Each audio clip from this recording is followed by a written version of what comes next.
Recently, Dr. Scott Ackerman got together with Nick and talked about all of the good things that bacteria can do for our bodies. Take a listen.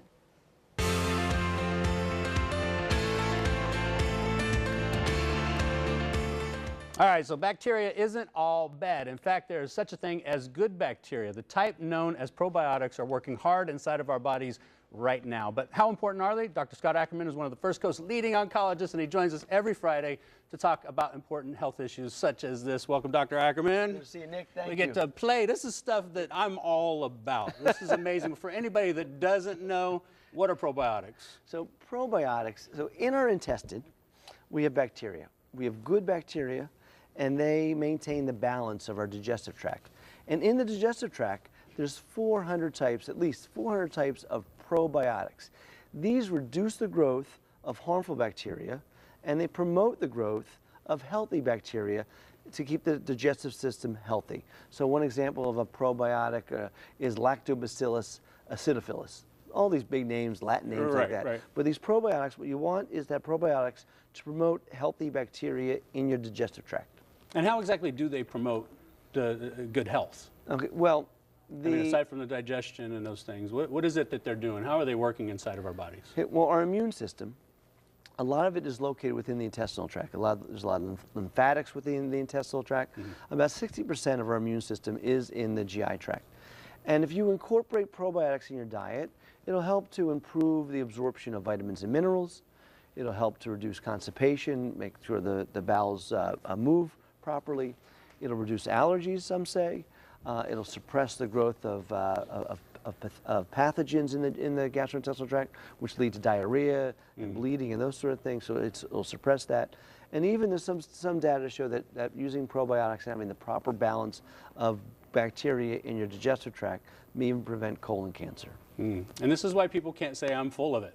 Exactly. Because I make sure I get all my probiotics. Right, so things move well and you're not full of it, right? Exactly. There are other benefits besides the intestinal tract, though, that comes with that. There's some studies that show that other things like metabolic diseases such as diabetes and obesity are related to probiotics. So if you have a better body mass index, you won't be obese, and you'll have better regulation of sugar. You'll have better insulin regulation. We know that with obesity, our body's ability to regulate sugar goes down, so obese people get diabetes more. So if you're having good digestion and good bowel movements, and you don't have obesity, you have less of a chance of getting diabetes.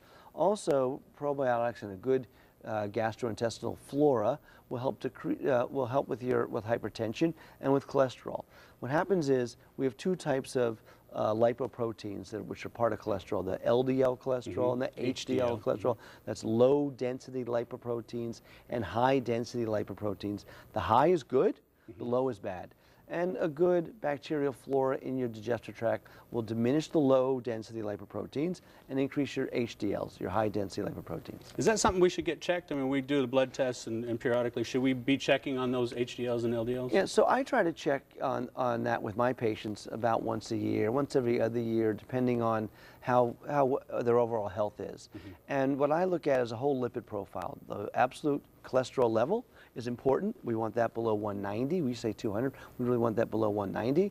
And we also want to look more specifically at the low density and high density lipoproteins. We want to see good amounts of high density lipoproteins. And I recommend that be done as I said, every year or two. A few months ago, when I went with Casey, I went over a cardiovascular risk index with her to see what one's risk is of heart disease and whether one needs to have a statin, a cholesterol-lowering drug. And the HDL level is very important in that.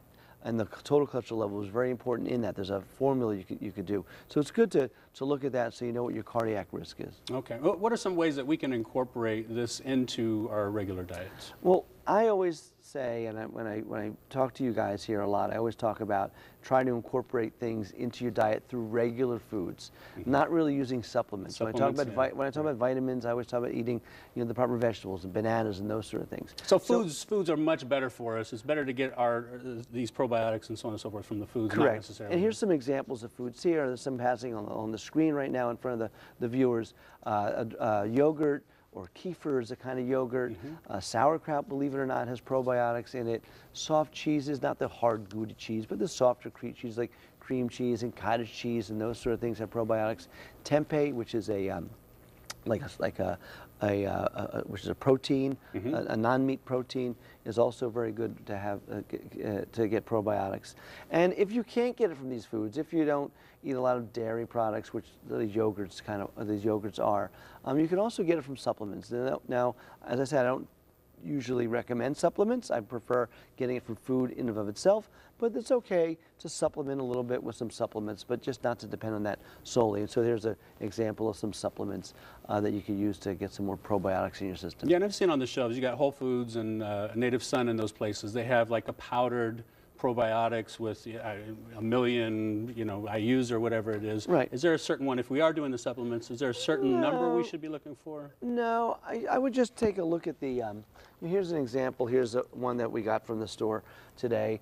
Let's say 25 billion. Active cultures. And so these are good. One capsule has 25 billion cultures in it. So I think it's pretty good with this. You'd be okay. Yeah, I think so. Yeah. If you see one with 30 billion, then maybe it's a little better. maybe it's overdoing it a little bit. No, it's okay. And these things are good sometimes because they have they're gluten-free. I'm trying to steal this from you now. I was just shaking your hand. They're gluten-free as well. Right, and dairy-free. Some people have dairy issues. I can't do a lot of dairy, so I do some yogurt, but not too much. But thank you so much. Always good to see you again. Another handshake. Thank you, sir. Brother. All right. Thanks to Dr. Ackerman for the information and for sponsoring this segment. If you have any questions regarding this topic or any other health questions that you might have, visit Dr. Ackerman's Facebook page, facebook.com/Ackerman Cancer Center.